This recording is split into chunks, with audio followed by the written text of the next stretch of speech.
ቢስሚላህ ቡኻሪና ሙስሊም ባስተላለፉልን ሐዲስ የአላህ መልእክተኛ ሰለላሁ ዐለይሂ ወሰለም እንዲህ ብሏል። ስለ ሴቶች መልካም ኑዛዜን ተቀበሉኝ። ሴት ልጅ የተፈጠረችው ከጎን አጥንት ሲሆን ከጎን አጥንቱን ደግሞ ይበልጥ የታጠፈው የላይኛው ነው ብሏል። ለማቃናት ብትሞክር ትሰብረዋለህ፣ እንዲሁም ብተው ደግሞ እንደታጠፈ ተፈጥሯዊ ባህሪው እንደያዘ ይቀራል። ሴቶችም በመልካም ሁኔታ ያዟቸው ወይንም ቅረቧቸው ብሏል።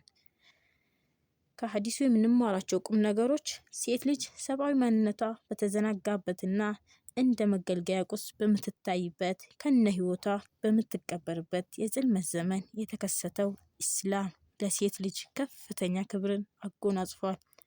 ሰብአዊ ፍጡርነቷን አስድቆ በሰብአዊ መብት ረገድ ከወንድ ልጅ እኩል እንደሆነች አውጇል። በማህበራዊ ህይወት ውስጥም የሰብአዊ ህብረተሰብ ግማሽ አካልና የወንዶች አጋዥ ኃይል መሆኗን ለሌሎች ለፍጹም ሰብአዊ ክብር የሚያበቋትን አያሌ መሰረታዊ መርሆች ደንግጓል። ይህ ግን ሴት ልጅ በማንኛውም መልኩ ወንድን መምሰል አለባት ወደሚል የተሳሳተ ድምዳሜ መምራት የለበትም። የራሷ የሆነ ተፈጥሯዊ ሚና አላት።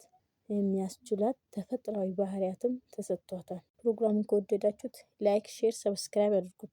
በቀጣይ ቪዲዮ እስክንገናኝ ሰላም አለይኩም ወራህመቱላሂ ወበረካቱ።